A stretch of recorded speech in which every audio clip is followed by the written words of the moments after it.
Bienvenidos una vez más a una nueva edición de Visión Geopolítica, en este caso para tratar del futuro de la organización del Tratado del Atlántico Norte, una organización internacional que hasta ahora ha sido fundamental para la seguridad europea.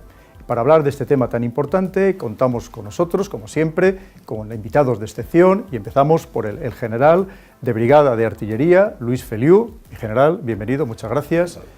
Con el periodista Fran Saavedra, director de Radio Esperantia. Fran, bienvenido también, muchas gracias.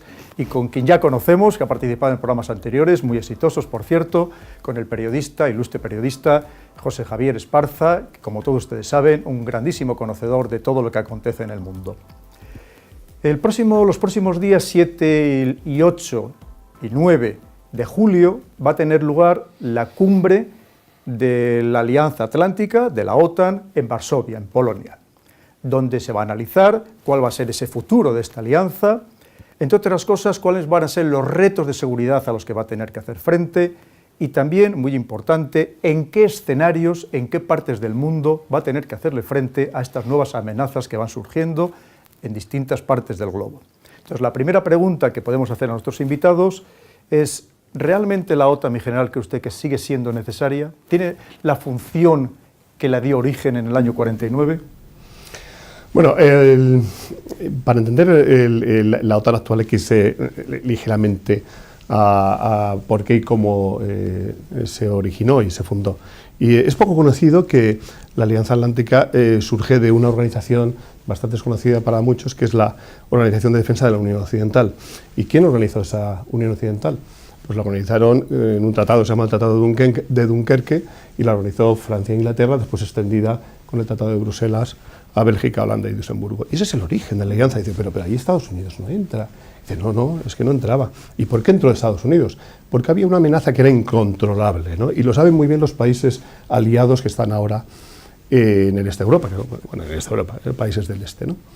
Entonces, ese origen de petición de apoyo externo, porque éramos incapaces de mantener o de controlar una amenaza que se cernía en Europa, o al menos así lo percibían, cuestión de percepciones.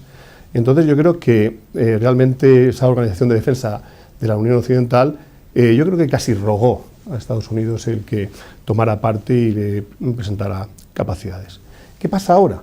Pues que a mí me gustaría hacer una comparación entre aquel tratado de Dunkerque franco-británico con un tratado también algo desconocido, que es el del Lancaster House, que es de 2010, también franco-británico.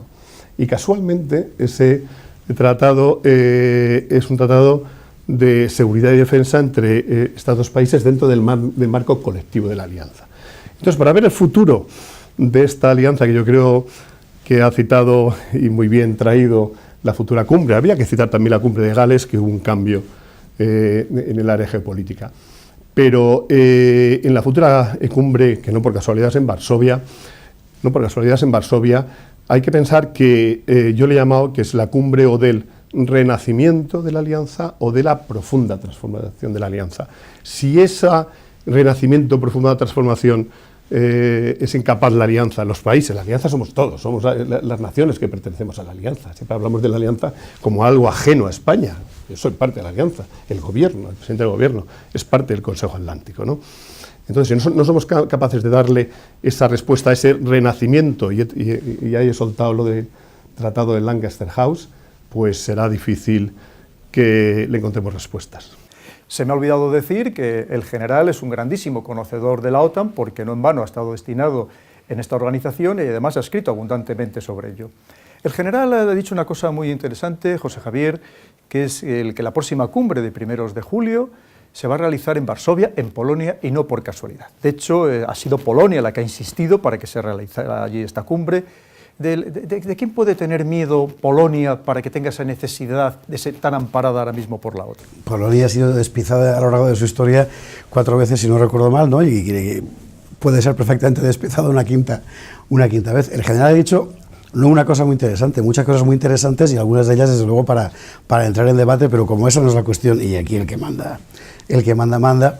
A mí la impresión que me da, viendo lo que ha ocurrido en los últimos años, es que la OTAN, al margen del origen de Dunkerque, se ha convertido cada vez más en una proyección político-militar de los Estados Unidos, o para ser más precisos, del proyecto internacional de los Estados Unidos, que ha encontrado la forma de correr cada vez más hacia el este su frontera, y que lo que estamos viendo en los últimos años es algo así como la reactualización de un viejísimo proyecto de después de la Primera Guerra Mundial, que apareció en el gobierno polaco, el proyecto del corredor Pilsudski, que era general entonces, después presidente de Polonia, que soñaba con construir una especie de gran alianza político-militar con las naciones que habían aparecido después de la Primera Guerra Mundial y el hundimiento de los grandes imperios, que llegara desde el Báltico hasta el Mar Negro, el Intermarium lo llamaban, ¿no? Y bueno, lo que estamos viendo construirse ahora, sobre todo con la última invitación a Montenegro a formar parte de la OTAN, es exactamente la construcción de ese corredor. Es decir, es otra vez el corredor Pilsudski desde los países escandinavos hasta el Mar Negro y el Mediterráneo, lo cual responde a una lógica muy clara de encerrar a Rusia dentro de su masa continental y cerrar los accesos a los mares cálidos. Esta estrategia tenía sentido cuando Rusia era la Unión Soviética, y que se lo digan a los húngaros y a los checos, ¿no?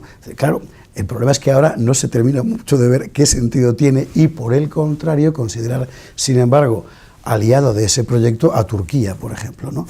En ese sentido, cuando el general habla de renacimiento o profunda transformación, me parece que peca de optimista, porque cualquiera de las dos salidas serían buenas, pero cabe una tercera, que es esa de la profunda pérdida de sentido, ¿no? Que yo creo que es más bien donde hemos estado en los últimos años. Efectivamente, el general decía que cuando nace el germen inicial de esta OTAN, en realidad está enfocado para que no va a surgir en Europa otra Alemania nazi. Inmediatamente se transforma, ese enemigo que se busca es la Rusia, la Unión de Repúblicas Socialistas Soviéticas, y sobre todo ese Pacto de Varsovia, que se crea posteriormente en el año 55. ¿Coincide usted también, Fran, con lo que acaba de decir José Javier, que en realidad esta OTAN, que parece que ha buscado su enemigo en Rusia, ya no tiene ese sentido, o no debería tenerlo, al contrario, debería hacer, como decía Otto von Bismarck, que con Rusia no hay que hacer nunca la guerra, lo que hay que hacer es tratados, y deberíamos buscar soluciones que no sean directamente las militares? Exactamente. Yo con la OTAN creo que se había ceñido desde el comienzo a un guión, y en la obra de teatro ya pues le han quitado un par de escenas. Y esas dos escenas que la Unión Soviética pues ha desaparecido, ahora está Rusia. Rusia pues está interviniendo de una forma creo que bastante inteligente, con Putin a la cabeza, buen ajedrecista, y lo está haciendo de forma que lo que antes se veía como un ogro, pues países ya, no es que lo vean como un salvador, pero que ya lo ven como un mal menor.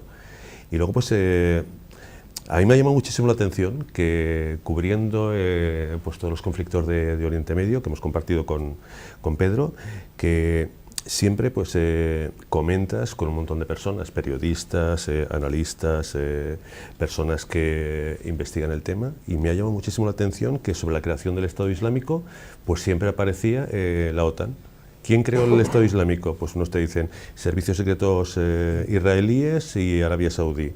Otra combinación, servicios secretos israelíes y Estados Unidos. Otra combinación, más rocambolesca, servicios secretos rusos y la OTAN. Pero bueno, había de todo. Pero en todas las combinaciones estaba la OTAN.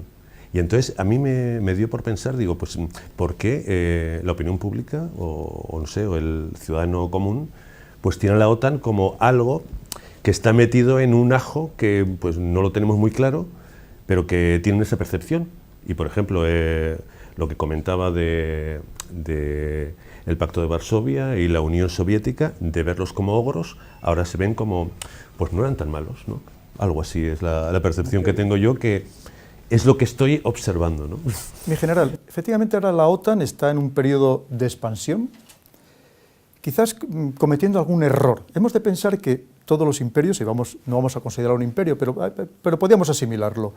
Los imperios que se han perdido son aquellos que se han expandido en exceso en un breve plazo de tiempo. Estaríamos hablando desde Alejandro Magno, o Napoleón, o incluso Hitler. En cambio, los que sobrevivieron durante siglos fueron como los romanos, que sabían muy bien hasta dónde podían llegar y dónde no podían sobrepasar esas fronteras.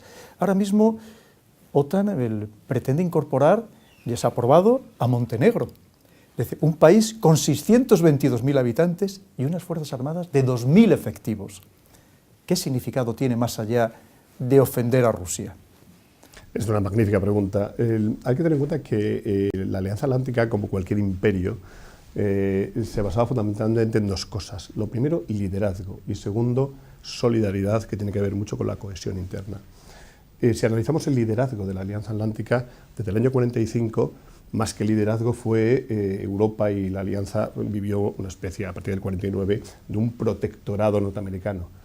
José Javier ha comentado algo en esa línea. De ese protectorado, y lo digo con todas las palabras, protectorado norteamericano, pasó a un fuerte liderazgo, de ahí a un débil liderazgo, y ahora a no se sabe muy bien qué liderazgo. Por lo tanto, si una de las claves de un imperio, haciendo el símil Alianza Atlántica con imperio, y podemos valorarlo con el liderazgo, tenemos un, digamos, problema de liderazgo. No solamente viene por el hecho de la policy de Obama, del leading from behind, sino también hay otra cosa que yo le llamo el desistimiento. Es decir, Estados Unidos ha empezado a desistir de ese liderazgo. ¿Pero por qué lo hace? No lo hace porque quiera eliminar el imperio, lo hace porque está buscando un líder, de alguna manera, o no uno o dos líderes dentro de la Alianza Atlántica. Y la Alianza Atlántica en el punto de vista naturalmente europeo. Por eso yo citaba antes, con mucha intención, el tratado de Lancaster House en el 2010, que yo le veo cierto recorrido a ese tratado. En el futuro, estamos hablando. Pero claro, para eso necesita la Alianza Atlántica transformarse en una alianza fundamentalmente muy europea, que en el fondo es lo que quiere Estados Unidos. Estados Unidos está quitando su huella militar, está bajando la huella militar en Europa, está bajando, quiere un liderazgo un poco más indirecto, quiere estar ahí detrás diciendo, no, yo apoyo, pero tú lideras. ¿Y quién es este tú? Alemania. Alemania, por razones históricas, no va a liderar. Francia, Inglaterra, bueno, volvemos a Lancaster House. Quizá pueda estar en esa línea. Y ya termino. Y dentro de eso, Estados Unidos, ¿a qué está jugando también? A reforzar asuntos bilaterales. Dos palabras: Morón y Rota. Convenio de Estados Unidos y España del año 88, protocolos de actualización en el año 2012 y 2013, y de repente aparece un escudo, fragatas, antimisiles en Rota, y una magnífica unidad con capacidades totalmente autónomas en Morón. ¿Y por qué hace eso Estados Unidos? Pues está reforzando aspectos bilaterales en el ámbito colectivo. Pero ese ámbito colectivo en Estados Unidos no quiere que se diluya, quiere que se mantenga, y después hablaremos porque no quiero extenderme, de los errores que ha cometido la Alianza Atlántica, y voy a hacer referencia a otra entradilla que me ha dado José Javier, muy oportuna, que es ese eje que yo le llamaría, si me permite, Kaliningrado-Transnistria, para poner puntos pivotes rusos en el eje, ¿no? Kaliningrado dentro de un país aliado, Lituania, Transnistria es una parte de Moldavia, y ese eje para Rusia es un eje, yo diría, intocable. Es verdad. Kaliningrado es la antigua Königsberg, que es donde nació Kant. Que estamos hablando de una... Al final, ¿cómo decir? Ahí las identidades son siempre muy singulares. No, yo lo que veo es que la explicación que hace el general, por supuesto apreciándola por lo bien que centra la cuestión, creo que deja de lado, y es lógico porque es una explicación profesional, que hay un aliento político de fondo en todos los movimientos que concierne a la OTAN, que no nace como una asociación militar expresamente, puesto que tiene un fundamento político, que además no es un simple acuerdo o una suma de acuerdos políticos bilaterales como los que podía haber en el siglo XIX, sino que corresponden a una concepción de gran espacio, y que esa concepción de gran espacio no es geopolítica, sino ideológica y económica, que es el proyecto norteamericano especificado en Bretton Woods y secundado por Inglaterra y Francia después, de construir una gran zona lo más amplia posible de mercado libre, democracia liberal, economía capitalista, etcétera, en la mayor parte posible del mundo. Es que la OTAN nace como brazo armado de eso, como brazo armado occidental de eso, porque hay otro oriental, porque está el ANZUS y está, en fin, bueno. Eso tenía un sentido cuando había un enemigo ideológico, que ponía en peligro también a escala global esas convicciones y esas libertades. Y hay que hablar sin ambajes de libertades. La OTAN defendió la libertad, no la de todos, porque a los húngaros los dejamos caer, y a los checoslovacos luego también, pero bueno, evidentemente sirvió para eso. Pero desde el momento en el que ya no existe una amenaza de entidad ideológica que se plasma militarmente, la Unión Soviética con el Pacto de Varsovia, sobre un espacio concreto, las amenazas que vuelven a aparecer, o los criterios que vuelven a aparecer, son los tradicionales, y los tradicionales son los geopolíticos, es decir, geográficos. Y desde el punto de vista geopolítico, geográfico, realmente nada une ahora mismo a los Estados Unidos y a Europa, y lo hemos visto en Ucrania. Es decir, lo que ha ocurrido en Ucrania, que desde el punto de vista del interés norteamericano tiene todo el sentido del mundo, desde el punto de vista europeo es algo incomprensible. Es decir, que de repente decidas incendiar tu patio trasero porque sí, creándote un enemigo gigantesco para hacerte amigo de un enanito, que además no va a ser amigo tuyo porque lo que quiere es ser americano. Bueno, pensar que el interés objetivo desde el punto de vista, al final en política lo que cuenta es quién te puede hacer daño y quién no. Que pensar que el interés objetivo de los europeos estaba en hacerlo de Ucrania, obviamente no es así de ningún modo. ¿Intenta a los Estados Unidos, cómo decir, delegar? Pues a lo mejor sí intenta. Ese tratado de Lancaster House, si no recuerdo mal, fue el que le sirvió a Sarkozy como argumento para reintroducir a Francia en la OTAN, ¿no? ¿O fue inmediatamente después?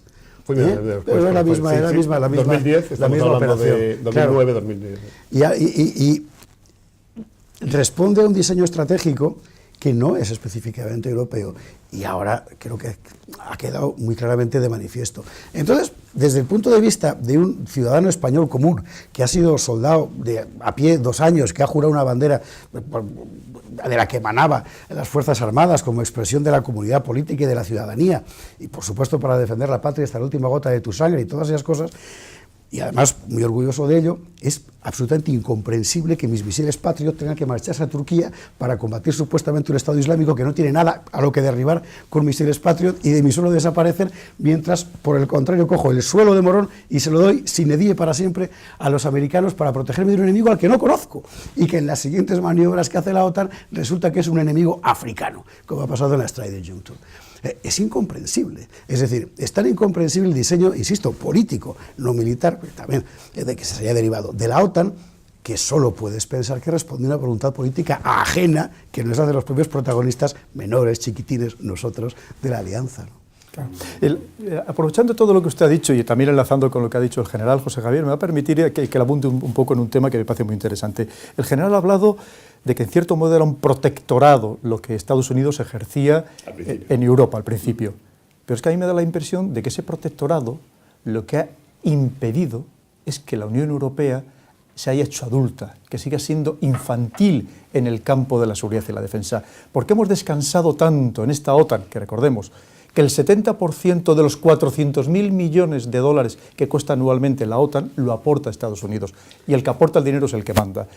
Y yo creo que tengo la sensación, que me gustaría saber su opinión, de que eso nos ha impedido llegar a tener nuestra propia estructura de seguridad y defensa europea. Yo diría incluso que nos hemos parapetado detrás de eso para eludir la necesidad política de tomar una decisión, porque es comodísimo que la tome otro. También Europa evidentemente tiene sus culpas, es decir, no es el americano malo que llega y te dice, pone los pies encima de la mesa, saca el puro, dice, y aquí mando yo. ¿Qué va?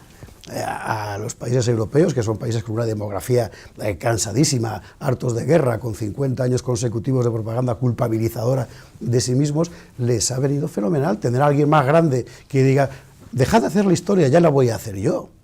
Lo que pasa es que cuando uno renuncia a hacer la historia y otros te la hacen, las consecuencias generalmente caen sobre tu cabeza, que es lo que está pasando ahora, ¿no? Eso es importante, pero si me permite, por favor. El tema de la solidaridad y cohesión es muy importante y hay que tomarlo ahora en este momento por la pregunta que ha hecho el moderador. Y es que el factor clave de cohesión en la alianza y de solidaridad es la defensa colectiva, y lo ha sido siempre. Esa cohesión se mantuvo cuando había una amenaza creíble o no creíble, para muchos creíble, para otros tanto, depende de donde estuvieras. Para Portugal no demasiado, para los bálticos ahora pregúntenle a los bálticos si es una amenaza creíble o no, pues es la percepción de cada uno, ¿no? Entonces, cuando hay que tener en cuenta que cuando cambia el concepto estratégico la primera vez, no se identifica ningún enemigo de la Alianza Atlántica y naturalmente no se identifica a Rusia como tal. Al expandir la alianza y empezar a entrar esos estados que en el fondo son muy pequeños, pero en una situación geopolítica de mucha inestabilidad y mucho riesgo, con unas grandes minorías rusas también, que hay que contar con ellas y que a veces no se cuentan del todo, y ojo con la protección de las minorías por parte de Rusia. Entonces, cuando haces ese factor disgregador de la cohesión, que era la defensa colectiva, ya no hay defensa colectiva, ya nos inventamos otro tipo de misiones. El factor de cohesión, si era 10, simplemente con eso ha bajado a 5. Ahora el factor de cohesión ha vuelto a subir, y ha vuelto a subir porque para algunas naciones, no todas, porque vuelvo a repetir, son percepciones de seguridad. Los estados bálticos y todos los antiguos países del Pacto de Varsovia tienen una percepción clarísima de cuál es el enemigo, y lo van a señalar siempre con el dedo, y el enemigo está muy cerca de los Urales. Sin embargo, a Portugal y a España a lo mejor el enemigo no es ese. Entonces ahí viene el segundo factor de disgregación. Entonces yo ahora mismo veo dentro de la Alianza Atlántica, y me uno un poco a la línea esa que José Javier había utilizado, pues casi 3 líneas divisorias, y las 3 líneas divisorias son: siempre en la Alianza Atlántica ha habido una línea divisoria que ha sido norte-sur. No, siempre. Los anglosajones, es una organización fundamentalmente anglosajona, ha mandado, y los demás hemos entrado poquito a poco, pues por muchas ventajas que han aportado. De esa línea divisoria, que es la primera, se ha unido una al este. Es decir, que ahora hay, digamos, percepciones de seguridad totalmente diferentes. Pero esas líneas divisorias van más allá.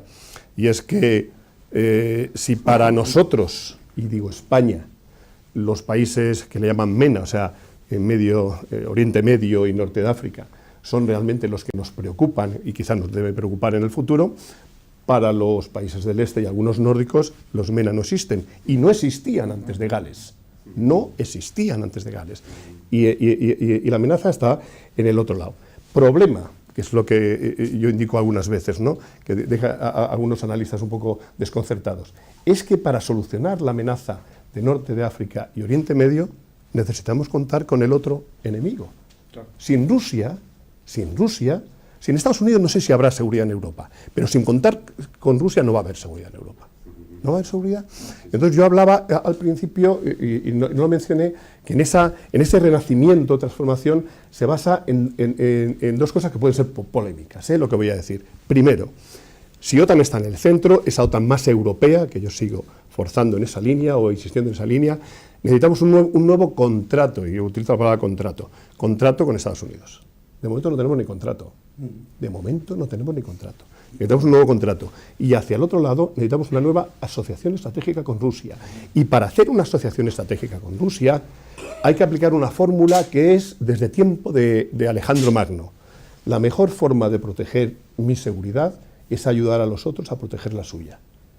Y sin embargo, con Rusia, que yo creo que es importante para la seguridad de Europa, hemos mantenido permanentemente la doctrina de beligerancia, es percepción hostil permanente.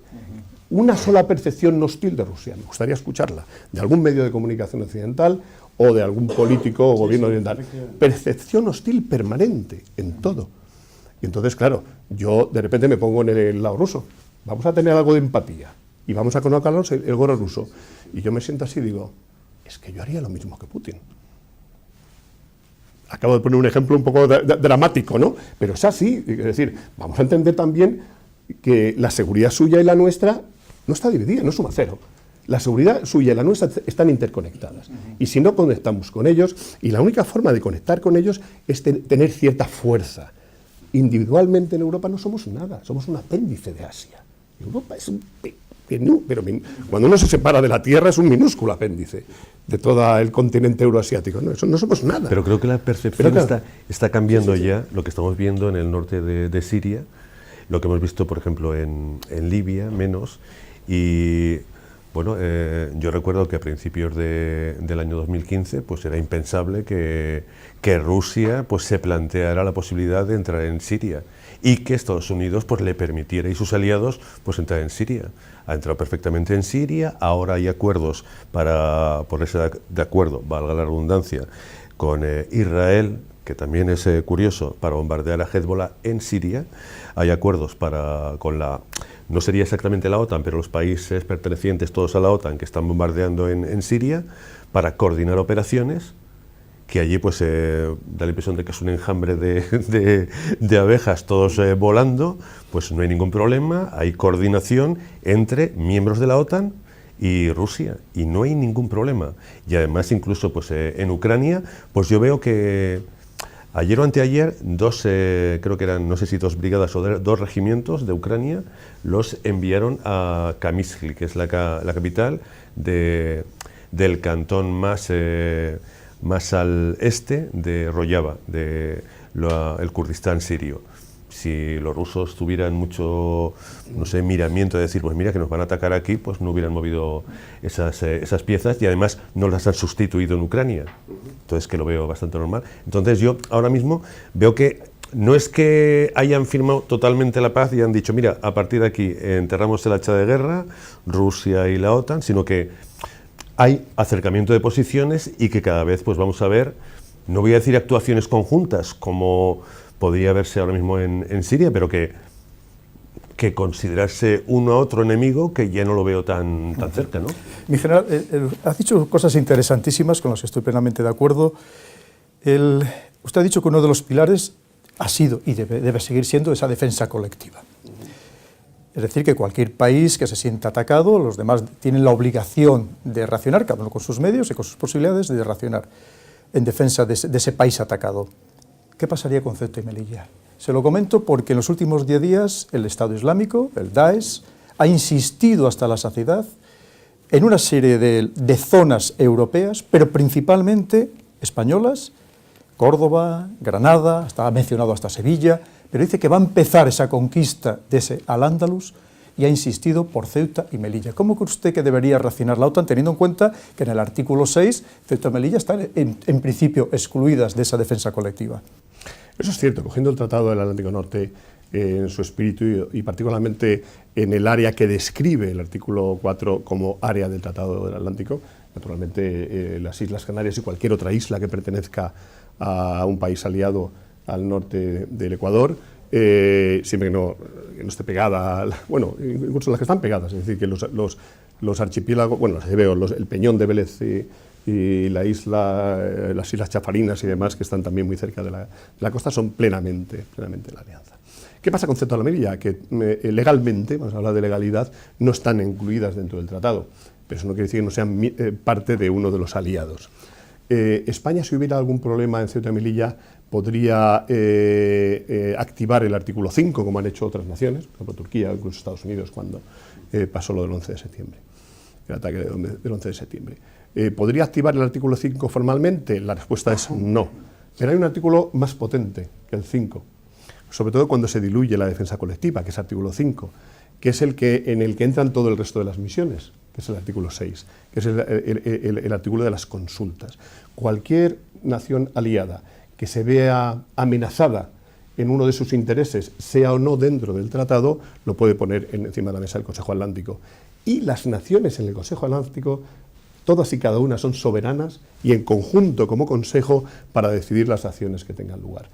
Lo que no sería lógico es que una acción sobre Chafarinas estaría incluida de lleno en defensa colectiva o en el Peñón de Alucemas, que tiene casi conexión cuando hay marea baja con el continente, y que Ceuta y Melilla no lo tenía.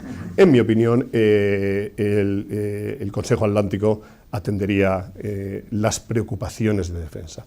Y otra cosa es que la preocupación que puede haber de seguridad en Ceuta no solamente afecta a España, afecta al Reino Unido, que tiene, como todos sabemos, algún interés en el otro lado y en la península ibérica, y sobre todo a una cosa importantísima, y es que a todo el tráfico comercial que pasa por el estrecho. Luego, que la Alianza Atlántica no iba a estar interesada en algo que pase en Ceuta y Melilla, absolutamente interesada. Eso sí, no a través de defensa colectiva, el artículo 5, pero sí en ese importante artículo que es el 6, que es el de consultas.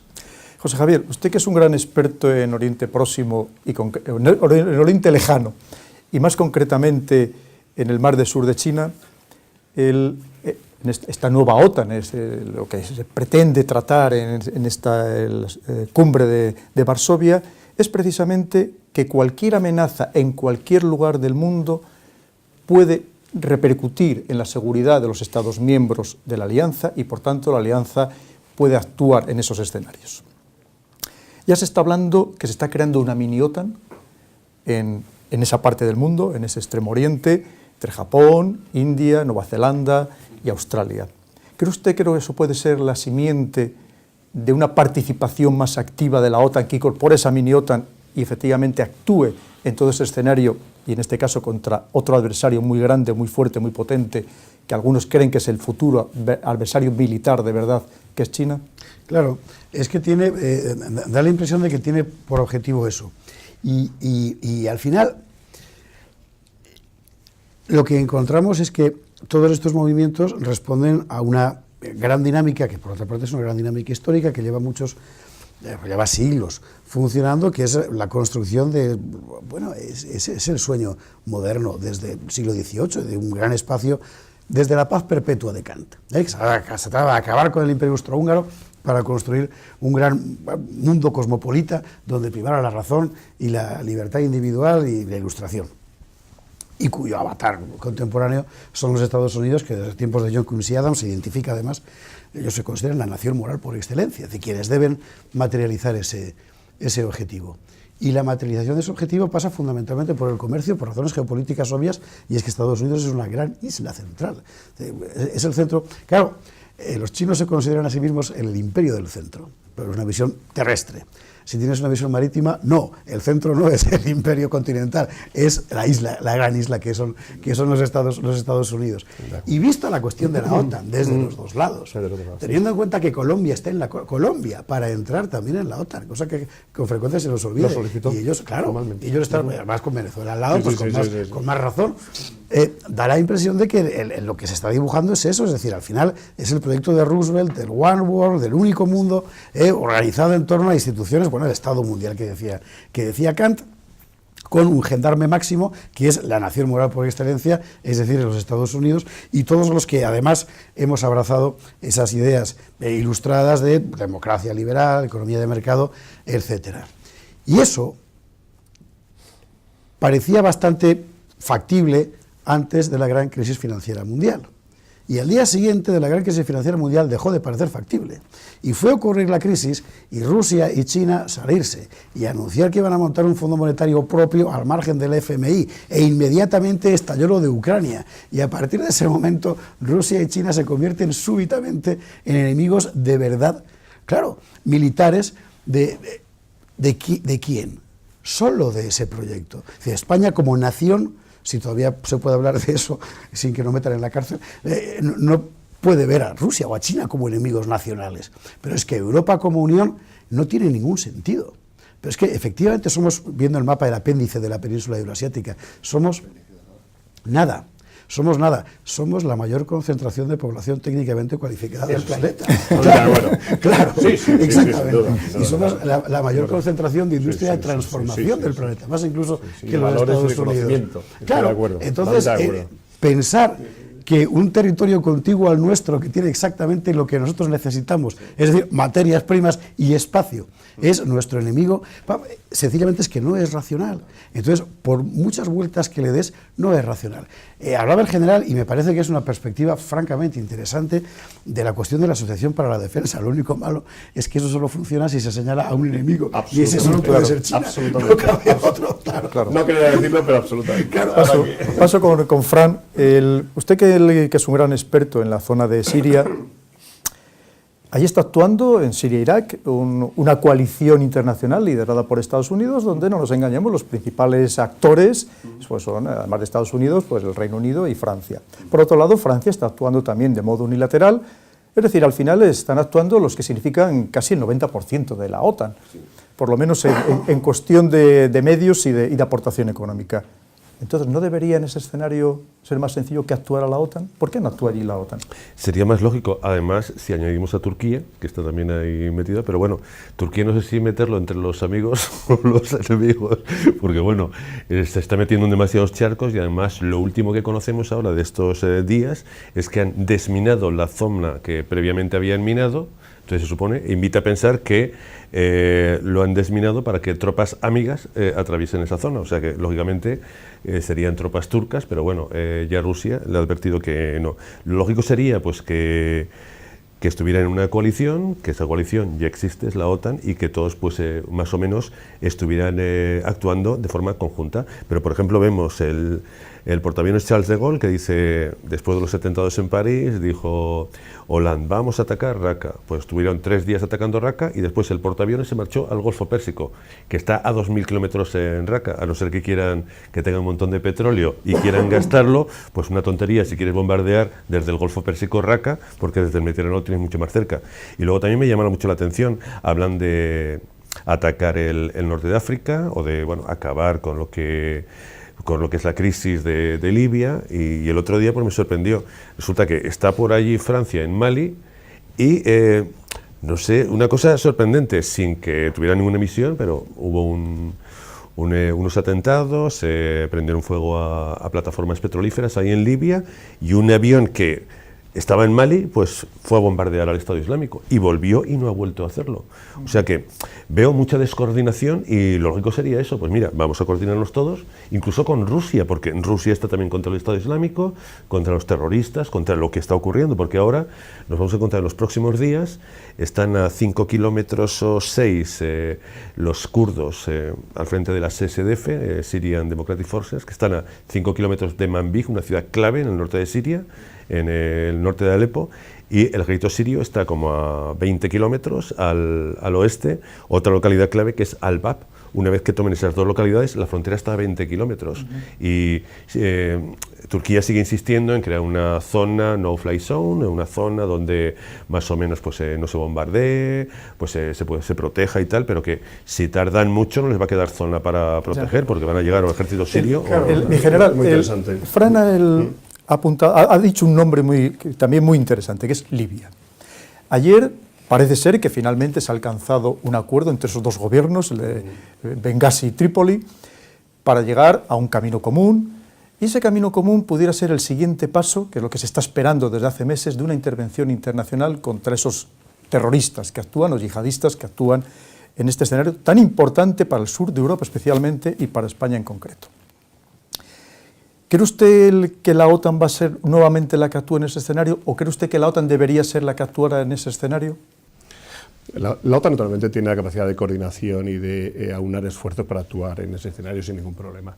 De hecho, ya actuó en Libia podemos analizar el cómo y el por qué. Si lo ves desde dentro, actuó la Alianza Atlántica, pero si lo ves en detalle, te das cuenta que la Alianza Atlántica actuó a través de, fundamentalmente Francia, estaba muy interesada en intervenir en Libia, y con un paso atrás clarísimo de Estados Unidos en esa intervención.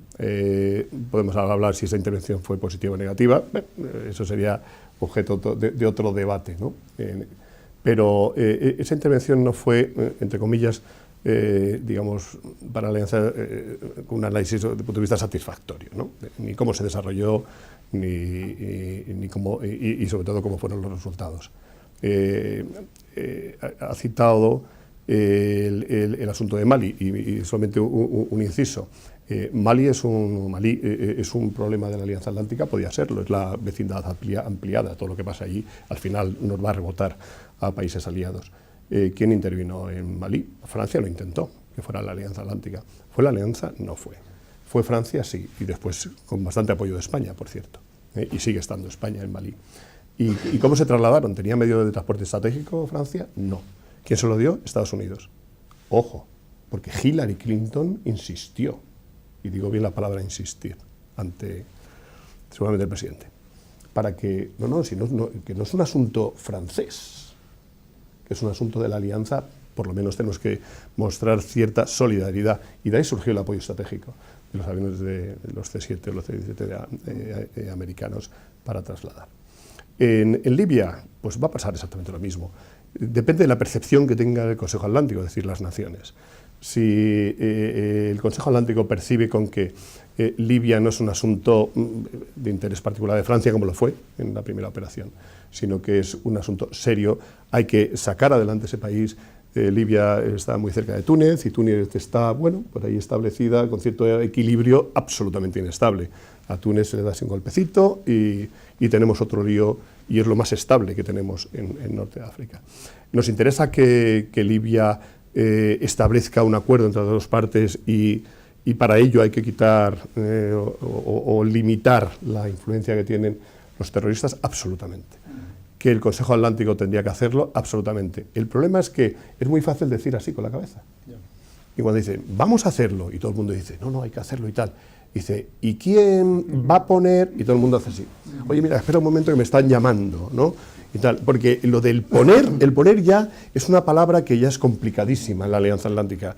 Y entonces, lo decía antes José Javier, claro, es que antes cuando decimos poner, siempre mirábamos al grande. Y el grande decía, bueno, venga, voy a ser bueno, lo pongo yo, que tengo capacidades. Y hemos vivido con él, lo pongo yo, pero ahora el grande dice, ha llegado el tiempo de que seáis mayorcitos. Y lo citaba el moderador, citar los europeos. Y empezáis a poner vosotros, porque no deja de ser vuestra zona de seguridad, es vuestra vecindad ampliada, hacerle un poquito de caso, ¿no?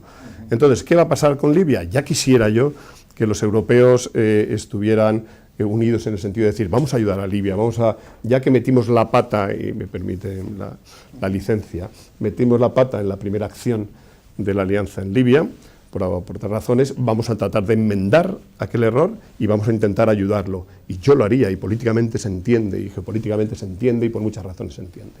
Ahora, a la hora de quién va a poner, espero que no miren para otro lado. Vamos terminando ya, José Javier, si el tiempo ya nos empieza a premiar. Le voy a preguntar, otro de los objetivos de esta próxima cumbre, el de Varsovia, es reforzar el apoyo a Afganistán.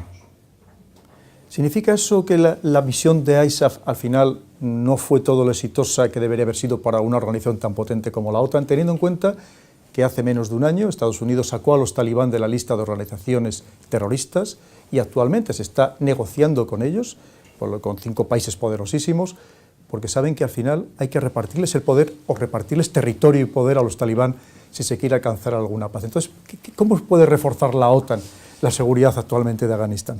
No tengo ni la menor idea. Yo creo que es imposible reforzar la seguridad de Afganistán porque Afganistán, por pura orografía, es inseguro por definición, pero toda la vida ha sido inseguro por definición. Afganistán no es Irán, que Irán es un territorio enorme pero mal que bien controlable, pero Afganistán no lo es. Ahora estamos viendo, es muy divertido ver los titulares de mis compañeros de prensa cuando dicen, los talibanes dicen que no han sido, lo atentado esta mañana por ejemplo, han sido los talibanes, el principal grupo talibán, el grupo talibán secundario. ¿Cómo les explicas? Ya no hay talibanes. Vamos a ver, el viejo mosaico tribal guerrero afgano, cuando llegan los talibanes, después de la guerra civil, se hacen todos talibán. Que por cierto hay que decirlo en singular. Cuando cae el Mullah Omar y caen los talibán, vuelven pues el mosaico tribal guerrero afgano a ser el mosaico tribal guerrero afgano. Y algunos dicen, sí, es que era talibán. Pues, es la misma realidad de antes. Entonces, es una realidad inasible desde el punto de vista de los criterios políticos y económicos contemporáneos, porque es una realidad tribal.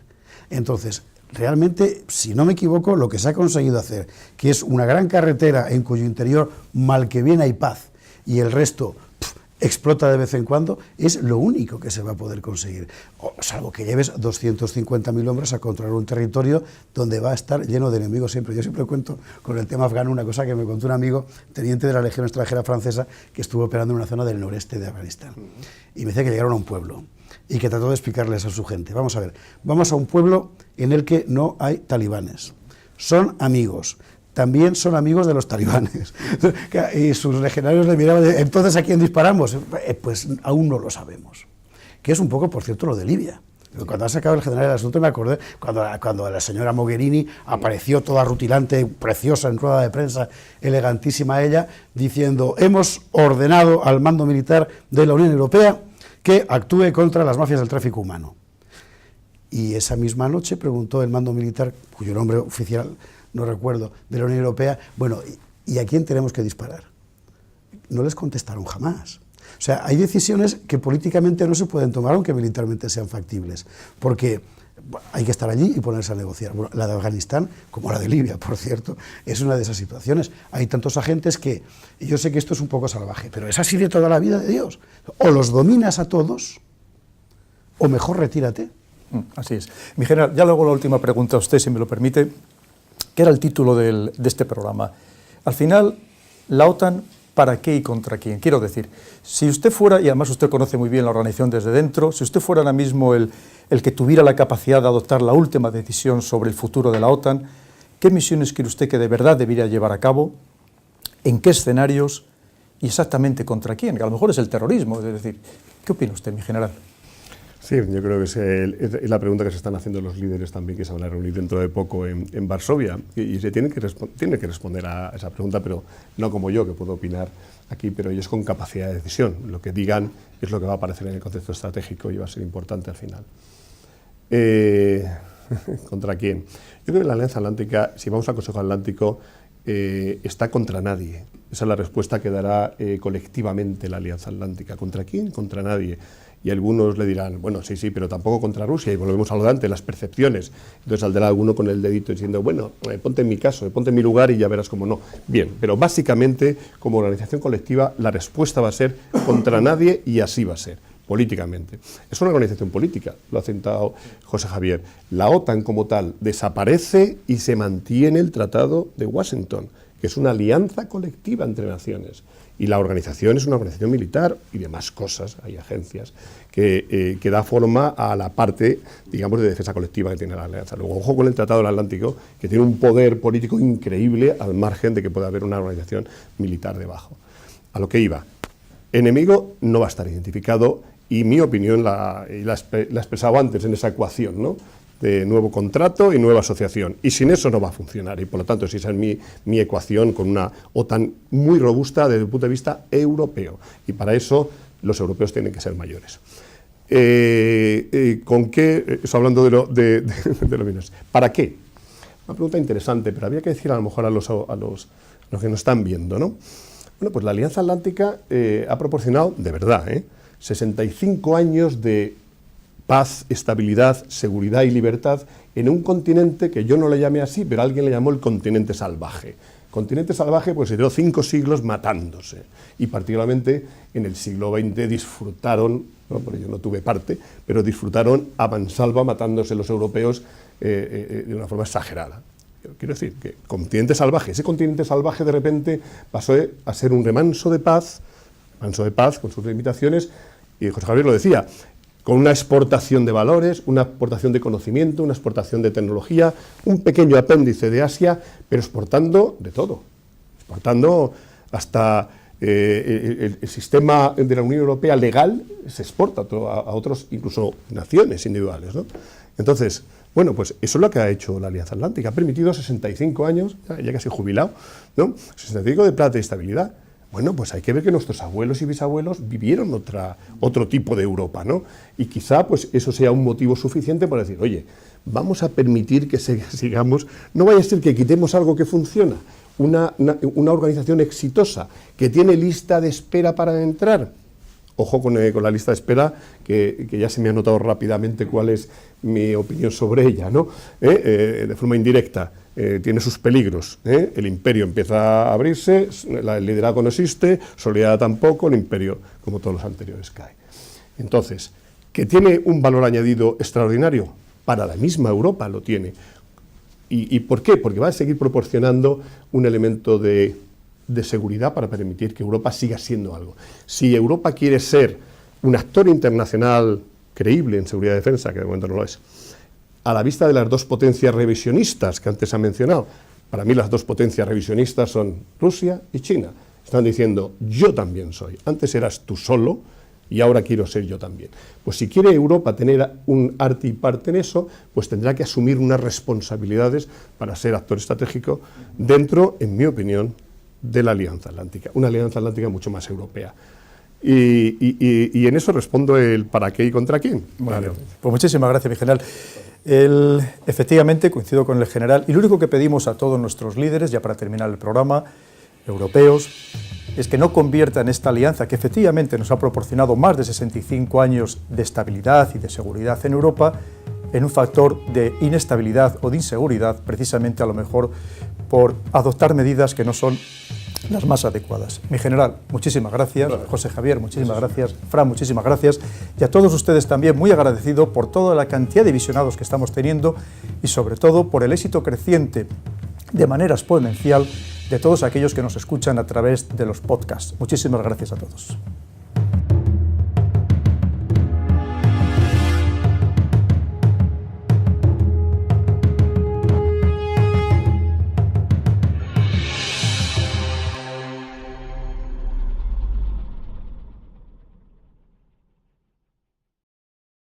Polonia para que tenga esa necesidad de ser tan amparada ahora mismo por la OTAN? Polonia ha sido despiezada a lo largo de su historia 4 veces, si no recuerdo mal, ¿no? Y puede ser perfectamente despiezada una quinta vez. El general ha dicho no una cosa muy interesante, muchas cosas muy interesantes y algunas de ellas, desde luego, para entrar en debate, pero como esa no es la cuestión y aquí el que manda, manda.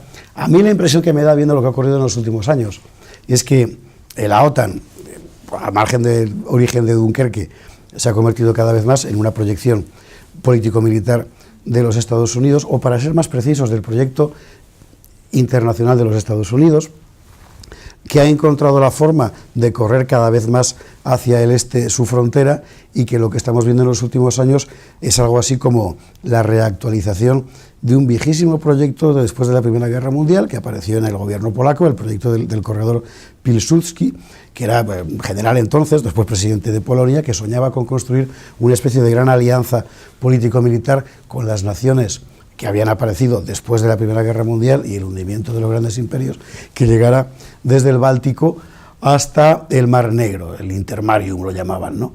Y bueno, lo que estamos viendo construirse ahora, sobre todo con la última invitación a Montenegro. De esta alianza que yo creo que ha citado y muy bien traído la futura cumbre, habría que citar también la cumbre de Gales, que hubo un cambio en el área geopolítica. Pero en la futura cumbre, que no por casualidad es en Varsovia, hay que pensar que yo le he llamado que es la cumbre o del renacimiento de la alianza o de la profunda transformación de la alianza. Si ese renacimiento, profunda transformación es incapaz la alianza, los países, la alianza somos todos, somos las naciones que pertenecemos a la alianza. Siempre hablamos de la alianza como algo ajeno a España. Yo soy parte de la alianza, el gobierno, el presidente del gobierno es parte del Consejo Atlántico, ¿no? Entonces, si no somos capaces de darle esa respuesta a ese renacimiento, y ahí he soltado lo del Tratado de Lancaster House, pues será difícil que le encontremos respuestas. Se me ha olvidado decir que el general es un grandísimo conocedor de la OTAN, porque no en vano ha estado destinado en esta organización y además ha escrito abundantemente sobre ello. El general ha dicho una cosa muy interesante, José Javier, que es que la próxima cumbre de 1 de julio se va a realizar en Varsovia, en Polonia, y no por casualidad. De hecho, ha sido Polonia la que ha insistido para que se realizara allí esta cumbre. ¿De quién puede tener miedo?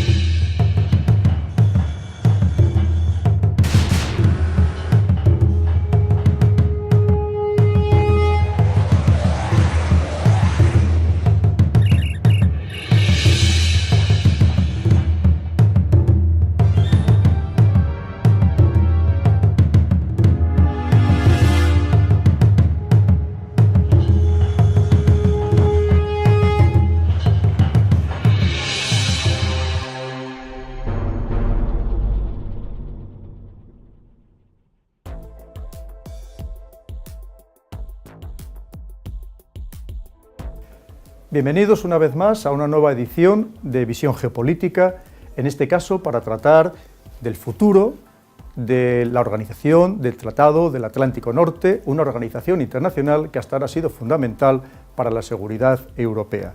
Para hablar de este tema tan importante, contamos con nosotros, como siempre, con invitados de excepción, y empezamos por el general de Brigada de Artillería, Luis Feliu. General, bienvenido, muchas gracias. Muchos, que es la Organización de Defensa de la Unión Occidental.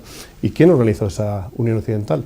Pues la organizaron en un tratado, se llama el Tratado de Dunkerque, y la organizó Francia e Inglaterra, después extendida con el Tratado de Bruselas a Bélgica, Holanda y Luxemburgo. Y ese es el origen de la alianza. Dice, pero ahí Estados Unidos no entra. Dice, no, es que no entraba. ¿Y por qué entró Estados Unidos? Porque había una amenaza que era incontrolable, ¿no? Y lo saben muy bien los países aliados que están ahora en el este de Europa, bueno, en el este de Europa, en países del este, ¿no? Entonces, ese origen de petición de apoyo externo, porque éramos incapaces de mantener o de controlar una amenaza que se cernía en Europa, o al menos así lo percibían, cuestión de percepciones. Entonces, yo creo que realmente esa Organización de Defensa de la Unión Occidental, yo creo que casi rogó a Estados Unidos el que tomara parte y le presentara capacidades. ¿Qué pasa ahora? Pues que a mí me gustaría hacer una comparación entre aquel tratado de Dunkerque franco-británico con un tratado también algo desconocido, que es el del Lancaster House, que es de 2010, también franco-británico. Y casualmente ese tratado es un tratado de seguridad y defensa entre estos dos países dentro del marco colectivo de la alianza. Entonces, para ver el futuro... Gracias. Con el periodista Fran Saavedra, director de Radio Esperantia. Fran, bienvenido también, muchas gracias. Y con quien ya conocemos, que ha participado en programas anteriores, muy exitosos, por cierto, con el periodista, ilustre periodista, José Javier Esparza, que, como todos ustedes saben, un grandísimo conocedor de todo lo que acontece en el mundo. Los próximos días 7 y 8 y 9 de julio va a tener lugar la cumbre de la Alianza Atlántica, de la OTAN, en Varsovia, en Polonia, donde se va a analizar cuál va a ser ese futuro de esta alianza, entre otras cosas, cuáles van a ser los retos de seguridad a los que va a tener que hacer frente y también, muy importante, en qué escenarios, en qué partes del mundo va a tener que hacerle frente a estas nuevas amenazas que van surgiendo en distintas partes del globo. Entonces, la primera pregunta que podemos hacer a nuestros invitados es: ¿realmente la OTAN, mi general, cree usted que sigue siendo necesaria? ¿Tiene la función que la dio origen en el año 49? Bueno, para entender la OTAN actual hay que irse ligeramente a por qué y cómo se originó y se fundó. Y es poco conocido que la Alianza Atlántica surge de una organización bastante desconocida para